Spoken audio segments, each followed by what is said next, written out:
Welcome students, parents, staff, and friends of Augusta County to Connecting with Augusta County Schools. I'm Eric Bond, and I proudly serve as your Division Superintendent. Please join me throughout the year as we take a closer look at our outstanding division and how we strive to serve every child, every day.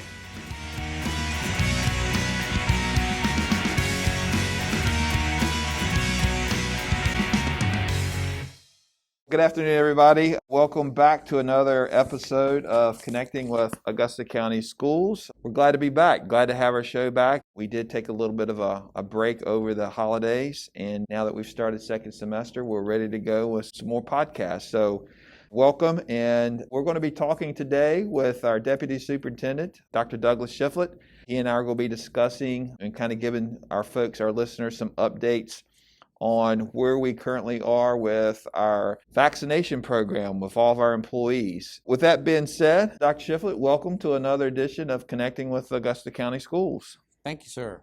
This past week, we completed 2 wonderful days in Augusta County.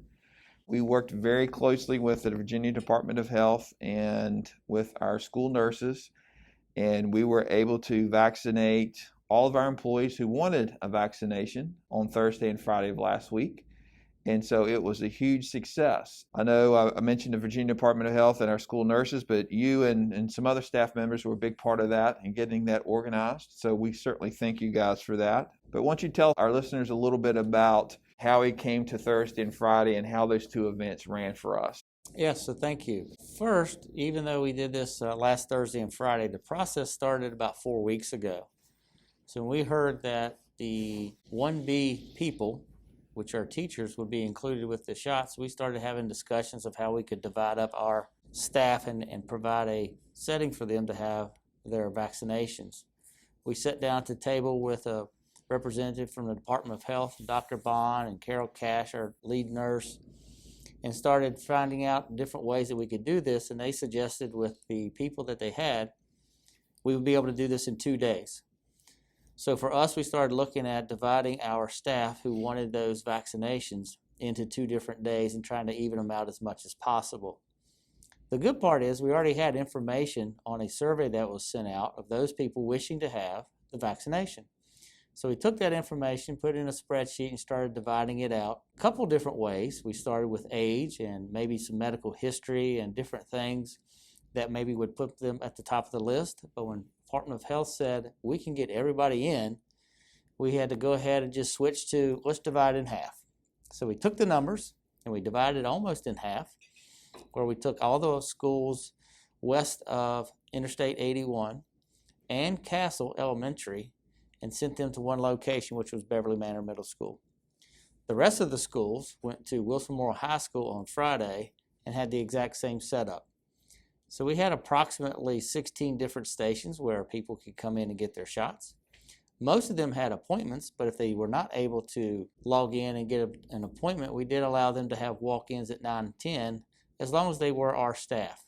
Now, our staff does include bus drivers, substitute bus drivers, cafeteria workers, teachers, custodians, paraprofessional coaches, and then also we were able to get some of our student teachers in who were willing to get the vaccination in. So those people that directly work with students and help out with other teachers and would affect us having a regular school day, we're allowed to get the vaccination.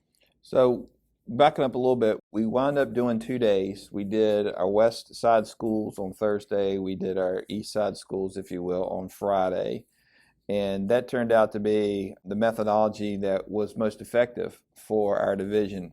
In the planning stages, though, we did talk about other methods of doing this. You know, we first talked about utilizing our school nurses, and they just take care of the staff at each individual school. We talked about, well, maybe do it at the 5 high schools, and we give out vaccinations to just the feeder programs of those 5 high schools. But we finally came on the 2 days on Thursday and Friday with the VDH recommendation that this would be, that 1, they have the vaccinations for us, and 2, this would be the quickest and easiest way to do a little over 1,200 employees of Augusta County Schools. So lots of different methods were discussed, and when it came down to it, Thursday and Friday doing the west and the east, dividing in half was actually the most efficient way to do it. Tell us a little bit about Thursday and Friday. Our off day is typically on Monday, So we've had some questions, well, why did you not do it on Monday? And we ultimately decided to do it on Thursday, Friday. And we're grateful to our school board for approving Thursday and Friday as virtual days to be able to do this. So tell our listeners a little bit about the logic and the reasoning behind that, if you don't mind. So with our staff, if the staff had needed to travel to a certain location, which most of them had to, then there was going to be a need of substitutes. So in order for us to eliminate that, because we wouldn't have enough substitutes for all those people wanting the vaccination, so it was allowed for us to do virtual learning on Thursday and Friday.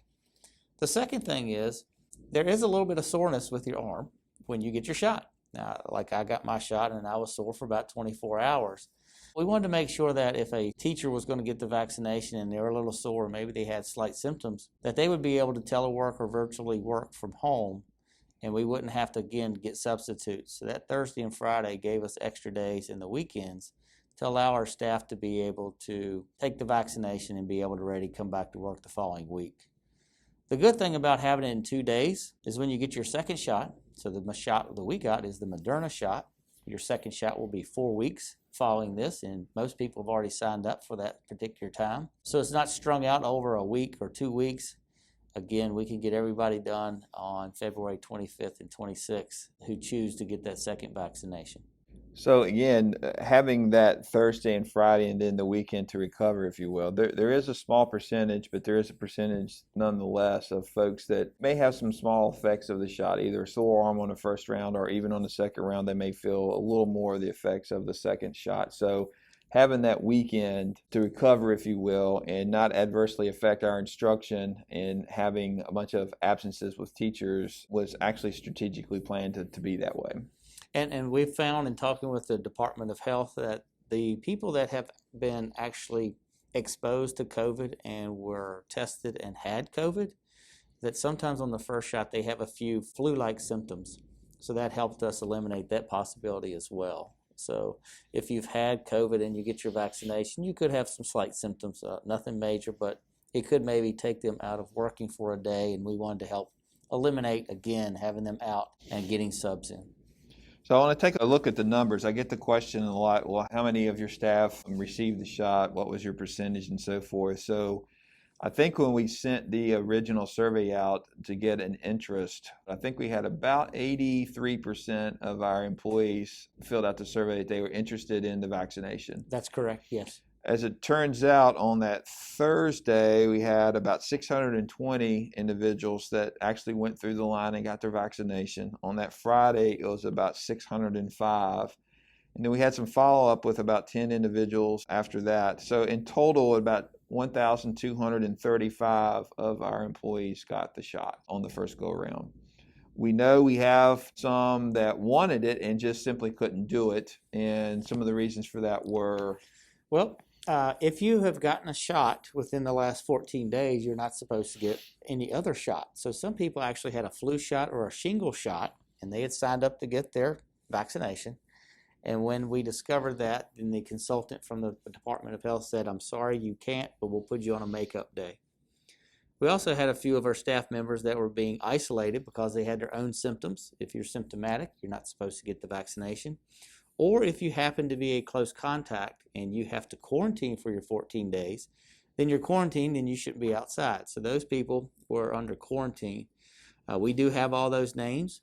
We have them on a makeup list, and then we're also going to send out information just to see if anybody's changed their mind.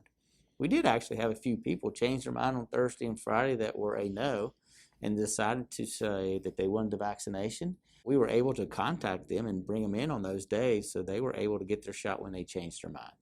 So in total, 1,235 of our employees received the shot on the first round. That's out of 1,650 contracted employees. So our percentage was actually just around 75% of our employees, which is very high. Obviously, we like for it to be higher, but certainly that's a personal choice. So 75% of our employees received the first shot. And again, we have some makeups that we know we're going to do coming up. And so we're hoping that percentage will go up even a little bit higher. So we talked about the second go round, and those dates have already been established, correct? They are February, it's Thursday and Friday. 25th and 26th, I believe. And it's at the Um, same locations at Beverly Manor Middle School on Thursday and Wilson Memorial High School on Friday. Same times that we'd be starting, so we'd start at 8 o'clock. I will say we were scheduled to go from 8 o'clock till 6 o'clock, but the staff and Department of Health and our nurses were so efficient that we were getting people through quicker than we thought, so it's probably going to be compressed a little bit and maybe go 8 to 5. And the board already approved, we will duplicate virtual learning on that Thursday and Friday, and we appreciate, again, our board approving that. So those 2 days will be virtual learning days for us as well. So again, the makeup days will be February 25th and 26th, that Thursday and Friday, and a lot of our employees have already signed up for that day. There was some interesting technology that we used, and so Dr. Shifflett, why don't you explain to our listeners what I'm referencing there? So the Department of Health had a QR code. If you're not familiar with that, it's a square box with a bunch of squares and circles and squiggly marks inside, and you can take a smartphone and turn on your camera system and scan that, and it takes you straight to a link. And that link was actually to the Department of Health, where when people got their vaccination, they had to wait for 15 minutes to make sure that everything was okay. So most everybody during those 15 minutes went ahead and scanned the QR code and signed up for their next vaccination on the 25th and 26th. They actually selected their time. They know exactly when they're coming to come through. An email was sent back to them confirming that. On the other end, if they did not have a smartphone, were not able to do that, we actually do have the link that we'll be able to get to them to send to their email, or if they don't have an email address, then we'll be able to call them and help sign them up. So they'll have a specific time so they don't have to come in as a walk-in. So our employees don't have to worry if they weren't able to use the QR code. We're still going to take care of them on the 25th and 26th. We'll send them the link and or make phone calls to them to make sure they're signed up and ready to go. That is correct, yes. Okay, great. There's been some conversations and the questions about our current mitigation strategies, and has anything changed? Now, again, that we have a little over 1,200 of our employees that have been vaccinated and will be fully vaccinated before March, does anything really change for us as a school division as far as our mitigation strategies? And so I know that we've had lots of follow-up meetings and weekly meetings with the Virginia Department of Health. We've got some guidance on what that might look like. So Dr. Shifflett, if you don't mind sharing for our listeners, what's going to change, if anything? Actually, nothing is going to change. Speaking with Dr. Cornegay on Monday's weekly meeting, we wanted to confirm what we thought was the case, and she did confirm to us that nothing has changed. The only thing that has, I guess, gotten better is if you've gotten the vaccination, then you've helped protect yourself. The social distancing of 6 feet, the wearing of masks protects you and others. And even though you have the vaccination, a person can be asymptomatic and spread the virus. So therefore, we'll still maintain 6 feet of social distancing. We still have wearing a mask just like we have been since September. And that's for our staff who've been vaccinated or our staff who chose not to. And the daily health screening for our students and employees will not change. So if you happen to have a fever or you have symptoms, you're still going to have to stay home so you can protect yourself and others. And if you happen to be a close contact of somebody who has tested positive for COVID, you still will have to quarantine. So that person that got vaccinated with the first round, if they come in close contact with somebody, that does not give them a free pass. They still have to quarantine because they may be carrying the virus themselves, and we don't want to spread. So everything remains the same. It's still a 10-day isolation if a person tests positive, a 14-day quarantine if you're a close contact, which is closer than 6 feet, for more than 15 minutes with that particular person. So I think that's a very important point. You know, this is certainly the beginning of seeing the light at the end of the tunnel with this horrific pandemic that we've been dealing with now since, March of last year. But we're not necessarily out of the woods yet. We've got a long way to go. This is step one. So it's incredibly important to reemphasize what Dr. Shifflett said, that even though we've started the vaccination program here in Augusta County Public Schools, we still have to maintain our mitigation strategies. That's been the only thing that has really made our school year a success, with being able to stay in our hybrid program since September 1st. And again, just to repeat those, we must wear a mask, we must stay 6 feet from each other, we must have good hygiene when we're washing our hands. Our pre-screeners in the morning, if you are feeling sick and you're not feeling well, please do not come to school. Those mitigation strategies will not change. We'll keep that throughout the course of the year until we get further guidance from the Virginia Department of Health.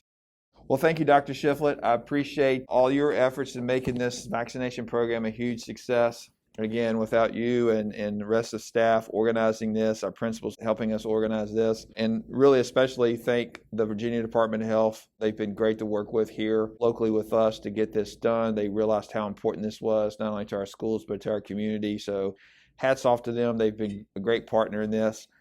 And I really want to thank our school nurses. They stepped up to the plate big time. They went and got the appropriate training that took them a little over a week to do to be able to give out the vaccinations. So they accomplished that. They worked 2 really long, hard days. We started about 7 a.m. and even though that we were efficient and we got some folks in sooner than later, they still had to stay there till after 5 o'clock on 2 days. I can't say enough for them how much we appreciate their efforts and their hard work and their dedication to our faculty and our community to make sure that we're getting these vaccinations done. So we're very proud of our program. We're very pleased the way it turned out. We're excited about February 25th and 26th for the second round of vaccinations. We will have a makeup day. And talking with the Virginia Department of Health, that day has not been established yet. But as soon as we know that information, we'll push that information out to all of our employees that we may need to do a makeup day with. So that date is coming, hopefully very soon. So we're very excited, and we want to continue this strong program that we started and get all of our folks that want to get vaccinated, and maybe this again will be the step one of seeing the light at the end of the tunnel of getting through this pandemic.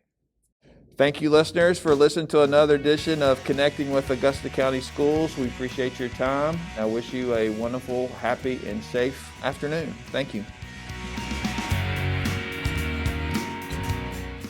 Make sure you subscribe to our YouTube channel to get updates on our latest episodes. Our episodes can always be found on Augusta County Schools' Facebook page and website.